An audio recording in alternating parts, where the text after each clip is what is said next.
Good morning and welcome to then chapter 14 of the history of the BBC in the 20th century. January is a dreadful time for university teachers, and there are piles of scripts to be marked everywhere. So thank you for your patience. Right, okay, so I know that some people here are just interested in general in the history of the BBC, but I also know that quite a number are here for to prepare the French senior teachers exam, the agrégation, and so I just wanted to point out that this collection of videos is only part of a course on the subject. And in particular, I haven't made videos about historiography or methodology. And so just to give you a couple of hints about the first of these, if you go online and you look for this wonderful journal, Revue Française de Civilisation Britannique, okay, I'm the editor, and the most recent issue, which is completely free, the BBC and Public Service Broadcasting in the 20th century. I particularly recommend the introduction there, written by two colleagues and myself, and that will look at the different approaches that have been taken to the history of the BBC.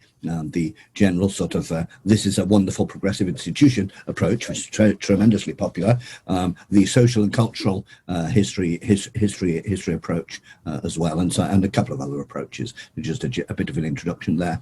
And so I'm going to take us slowly into the 1980s, and starting with 1978, in fact.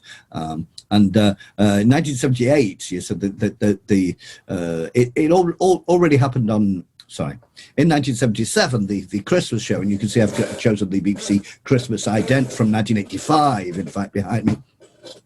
One of the most popular programs ever was shown on the BBC, and this was 28 million viewers for the Morecambe and Wise Christmas show. Eric Morecambe or Ernie Wise, then a comedy duo. You can find, in fact, the one from the following year,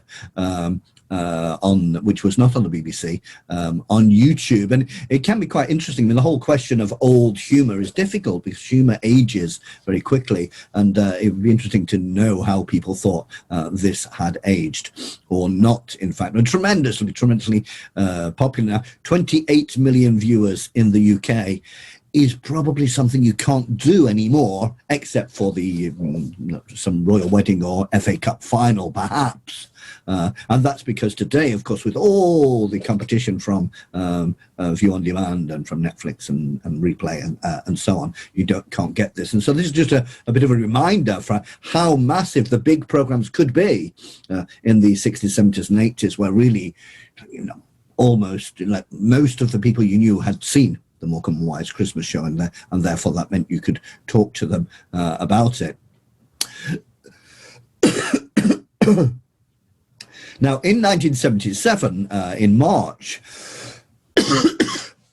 there had been an experimental breakfast television experiment, which had been done on commercial television, and this was a very short-lived experience that just lasted a few weeks, and then it was 6 years before both the BBC and commercial television launched breakfast time television. Then 6 years later, in '83.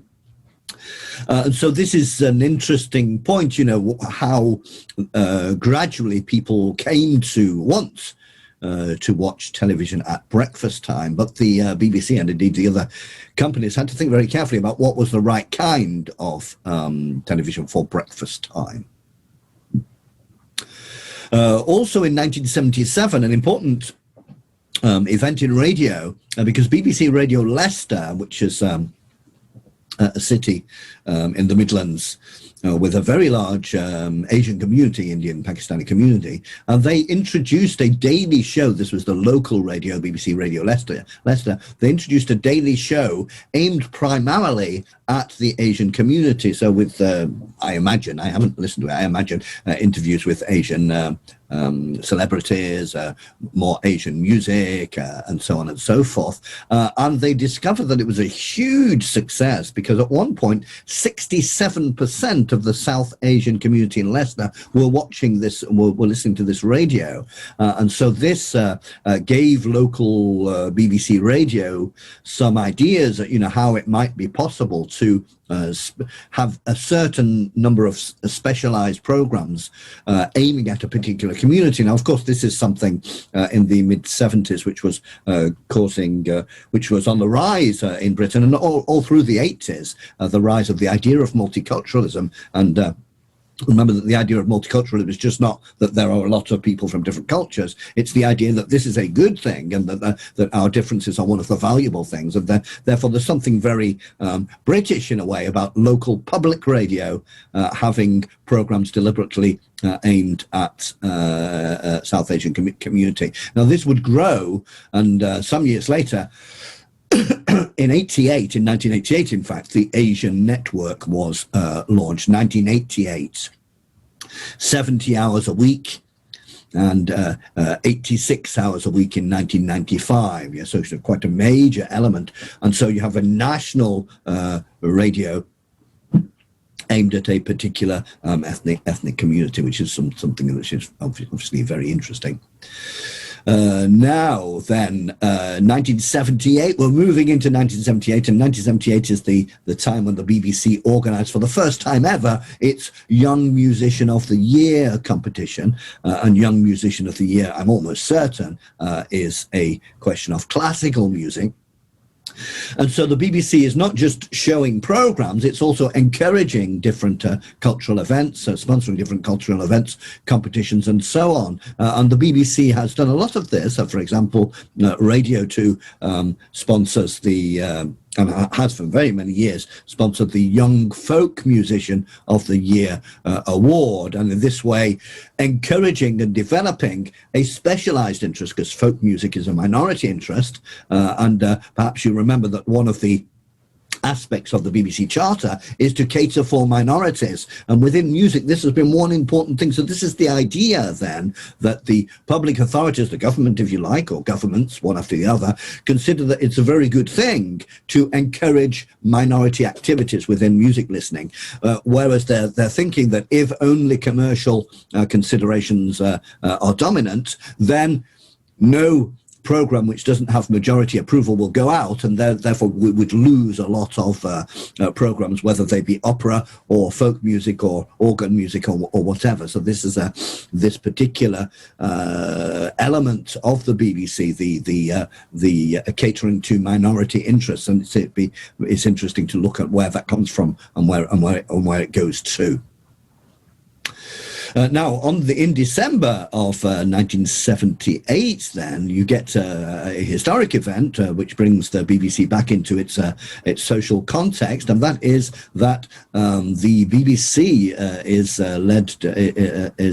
closed down by a strike, just for 24 hours, but nevertheless, this was obviously very remarkable in the sense that people suddenly discovered that the BBC wasn't there, whereas the BBC had already been there.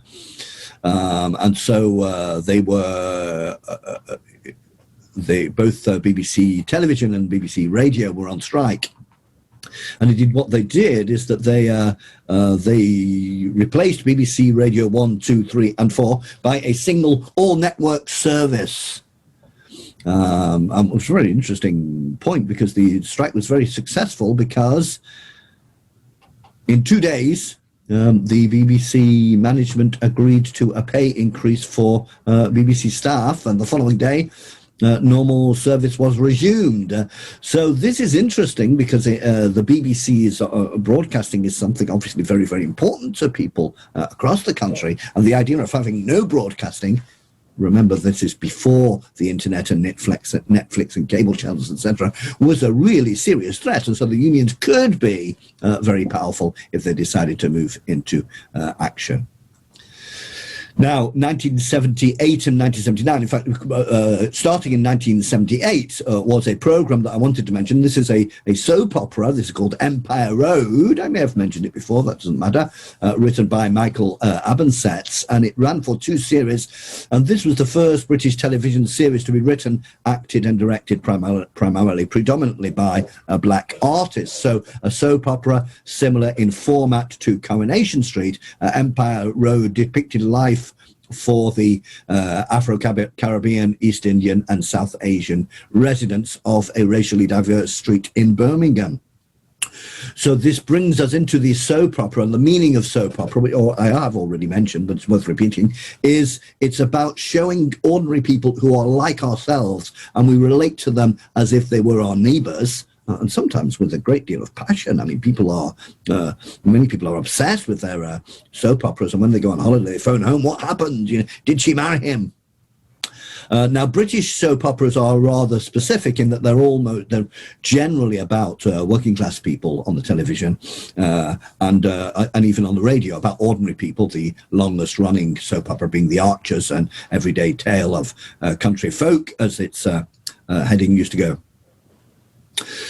So this is an interesting element of multiculturalism in the sense that on the national television you have not just a program about black families. That would be not so surprising, a documentary or a sports program or whatever, but actually a soap opera, which says, look at these people, they're just like you. Now, it did only last 2 series, so which perhaps allows you to draw other conclusions, but it did have the merit of existing. You can see here a 1978 program called Living in the Past. Now, this is what we would today call a reality television series, a historical reality television series, or to be precise, a prehistorical reality television series. And what they did, at the time, we called it a fly-on-the-wall documentary program. A fly-on-the-wall documentary is one where everybody continues as if the camera wasn't there, as if the camera was a fly on the wall, of course. And so what happened in Living in the Past? Well, a group of 15 young volunteers, 6 couples and 3 children, decided to live for a year while they were being filmed in an Iron Age settlement. So yes, I'm sure you've forgotten when the Iron Age was. Strangely enough, the Iron Age is after the Bronze Age, even though bronze is an alloy, and this is because you need a much higher temperatures to melt iron. And so what they did is they spent a whole year using only the tools and the crops and the animals that they would have had in Britain in the 2nd century BC. This was produced by BBC Bristol. It consisted of 12 50-minute episodes. And so a very interesting development here, which will give rise to many more historical reality television series, because on the one hand, of course, it's a serious educational series about what life would be like such a long time ago, 1800 years ago. On the other hand, it's always, more than 2200 years ago. On the other hand, it's also emotional, and you see how they get on, and one of them falls ill. If I remember correctly, there's one of them who has to be taken out because, of course, although they want realism, when somebody gets really ill, they don't actually want people to die just like they did in the 2nd century BC. So an experiment there, quite an adventurous piece, which leads us up to the election in May 1979 of Margaret Thatcher on a very clearly defined neoliberal program, and she will be instrumental in the next few years in reducing the power of trade unions, in making many kinds of strikes illegal, in privatizing many public companies, and putting pressure on the BBC to go in a particular direction. Now, this period has sometimes been referred to as the Thatcherite Revolution, and that is probably overstating the case, but nevertheless, certainly very radical reforms, very swift and very radical reforms. Between Margaret Thatcher and her follow-up president, John Major, they would govern Britain for 18 years, and this would all, as I mentioned, be characterised by tax cuts for the better off, reductions in social services, privatisation of many nationalised activities, and a reduction in the power of trade unions. The effect on the BBC would be very significant. Margaret Thatcher herself was generally in favour of privatising the BBC, replacing it by private companies who produce adverts and programs and so on. However, this turned out to be politically impossible. That is, that the team around Margaret Thatcher made the calculation that they would lose so much support by doing this that it was better not to risk it. Because even when you are a prime minister with a good majority and a very clear program, that doesn't mean you can do whatever you want.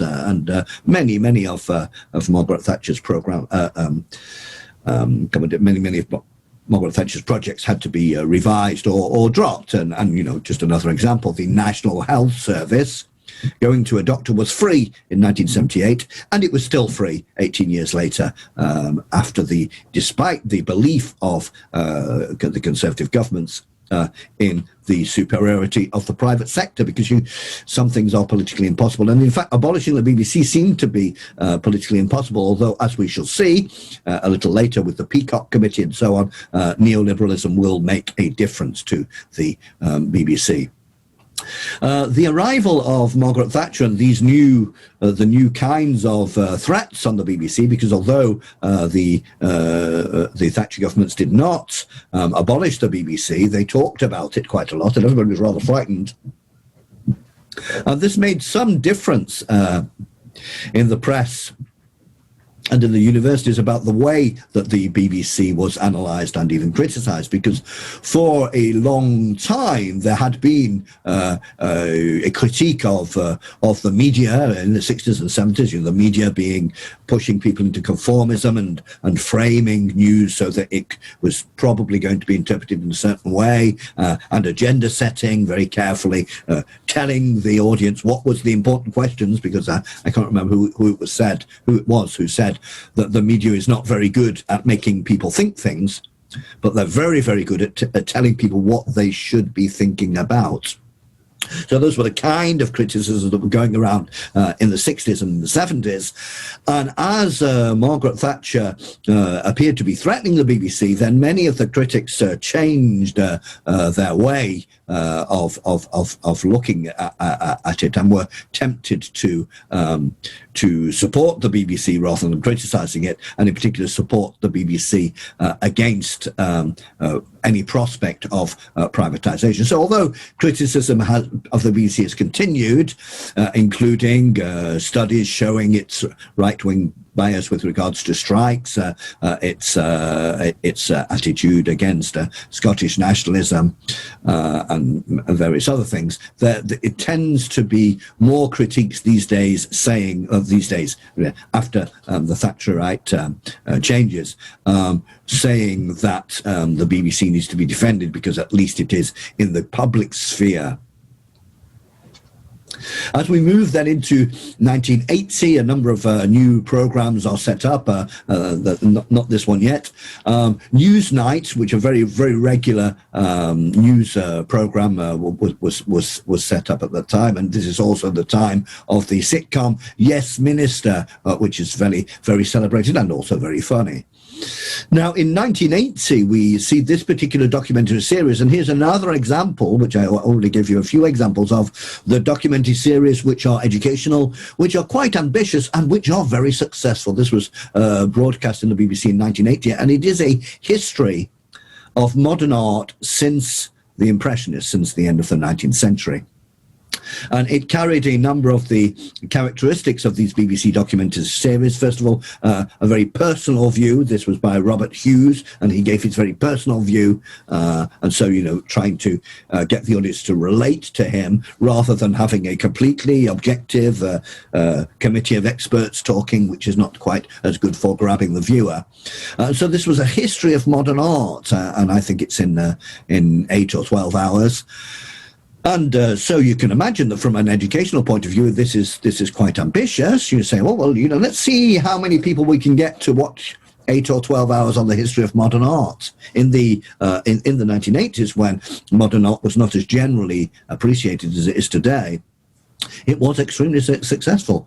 There were millions of viewers. And so here the BBC was fully in its role as public service educator. Interestingly enough, it was made in collaboration with PBS, Public Broadcasting Service, I think, in the United States. And so this obviously helps with the money, because the PBS would pay money would invest money in it alongside the BBC. And there has been a large number of collaborations between the BBC and PBS. And I think it's probably fair to say that the BBC has helped very much to support public service broadcasting in the United States, which exists, but which is considerably weaker and less central. In 1981, we received we got a record number of viewers for a rather well-known public event that perhaps you can guess, and this was the wedding of Charles, Prince of Wales, and Lady Diana Spencer. And here is a picture of Diana Spencer before her death.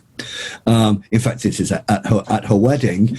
750 million people across the world watched it or listened to it, and they brought in for the BBC. They brought in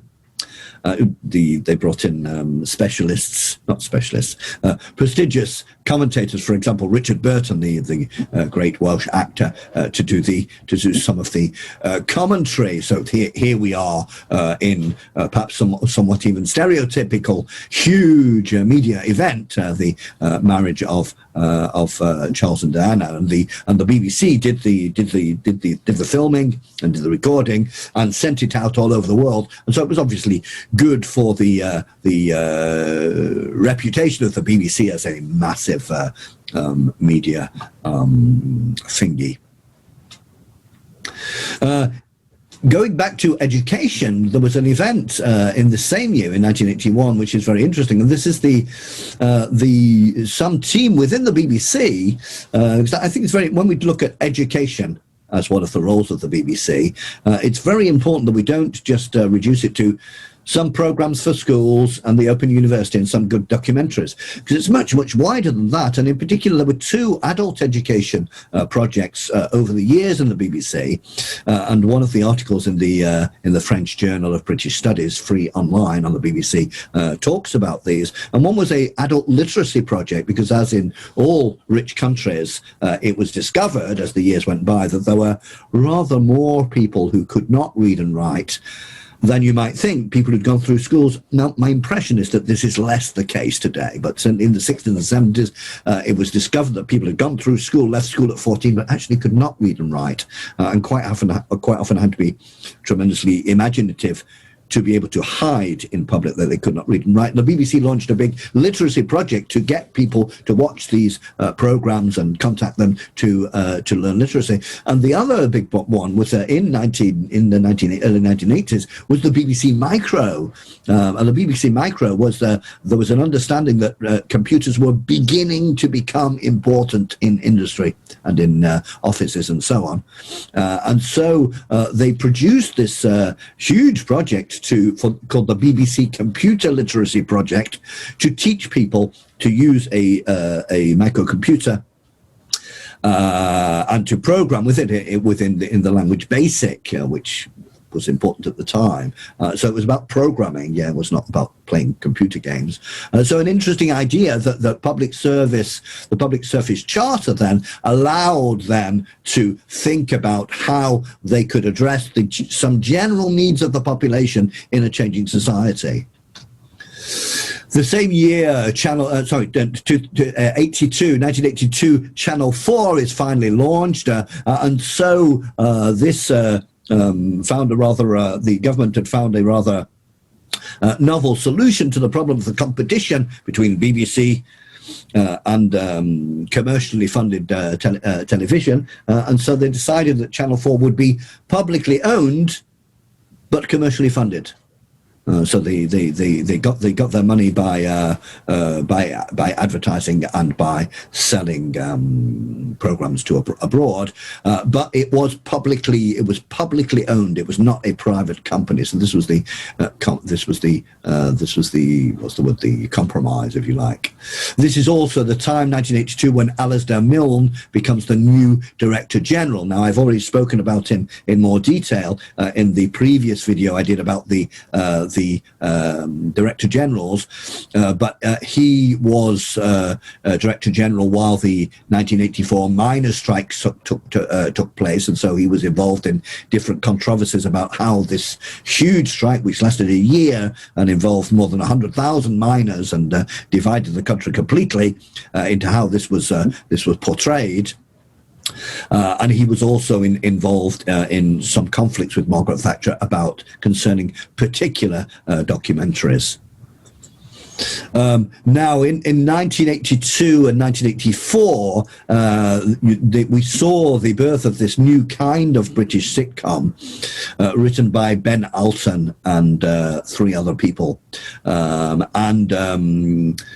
it focused on the lives of 4 students and their landlord's family, and this is rather mad humor, if you like, rather surrealist, anarchist, offbeat humor with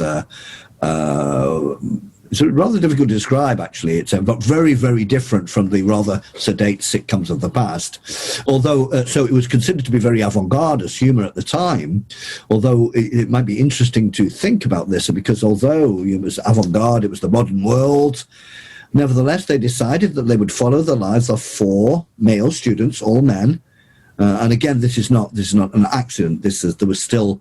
And I mean, there still is today, but there was far more ambiguity about the space for women in public spaces.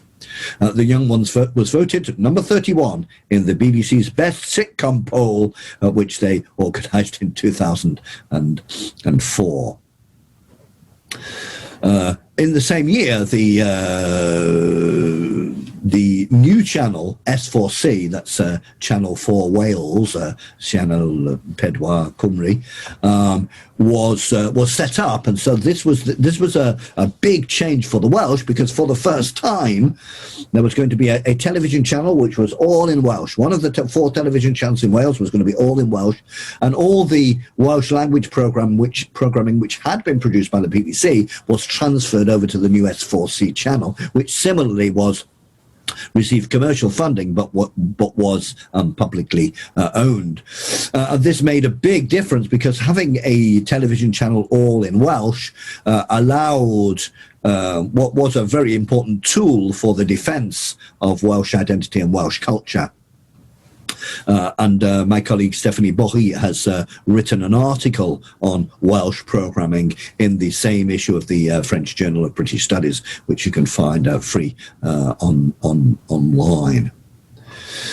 Well, as we move into 1983, we finally have then, for the first time ever, breakfast television, which is being set up, not for the first time ever, because I mentioned that there was an experiment a few years earlier, but permanently, for the first time ever, the established breakfast time, established on the 17th of January, BBC Breakfast Time, and a couple of weeks later, on the 1st of February, ITV Commercial Television followed suit and produced a breakfast programme. So this is fascinating, because it represents a change in how people use television, and there is a section of the population which is happy to have television at breakfast. So why did people not seem to want it so much 10 or 15 years earlier? Perhaps people don't all have breakfast together anymore. Perhaps there are more people living alone. I'm not sure what are the social changes that made breakfast television come in, but it certainly did. And I think they did try quite hard to make, although there was a lot of news on breakfast television, they tried quite hard to make it not too violent and aggressive news. Now, 1984 is the year, as I mentioned, from March 1984 to March 1985. is the Great Miners' Strike, which lasted a year. So you can imagine what it was like for the miners not having wages for a year. And it was tremendously important politically because although at several points during the year it looked like the miners were going to win against Thatcher, the final result was that Margaret Thatcher won, although it cost a huge amount of money for the government to win. Nevertheless, the Thatcher government defeated the most powerful trade union in Britain, the Miners' Union. And the result was 20 years of demoralisation for the trade union movement. So it was a very, very important political moment. Obviously, the broadcasting and the attitude of the BBC was very controversial. Margaret Thatcher thought that the BBC interviewed too many miners and was too balanced, if you like, and gave too much to two sides of the story.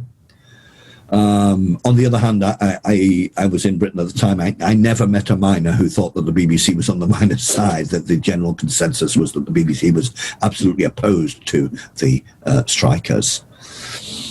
And now many things have been written about how the media covers industrial disputes, and there's certainly no consensus.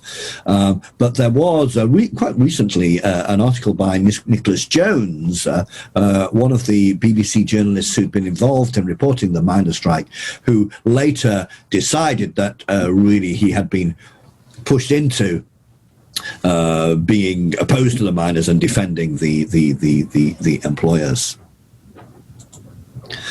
Now, in 1984, comes to the fore another story about vetting.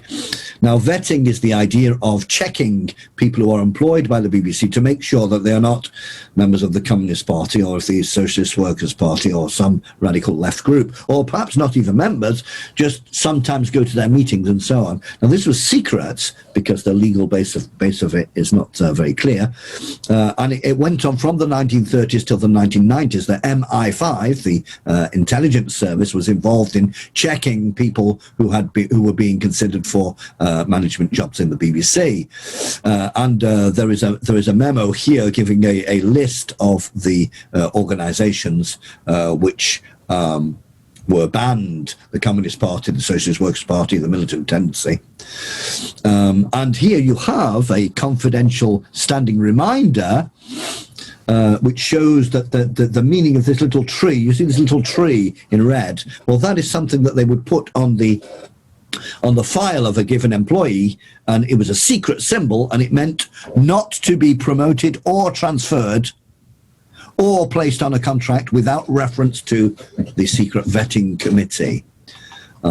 So this is something which the Director Generals denied for many, many years, but you can see on the BBC website they now recognise. But it's an interesting point because it obviously would tend to show that the BBC was more for the government than for the people or public service in general.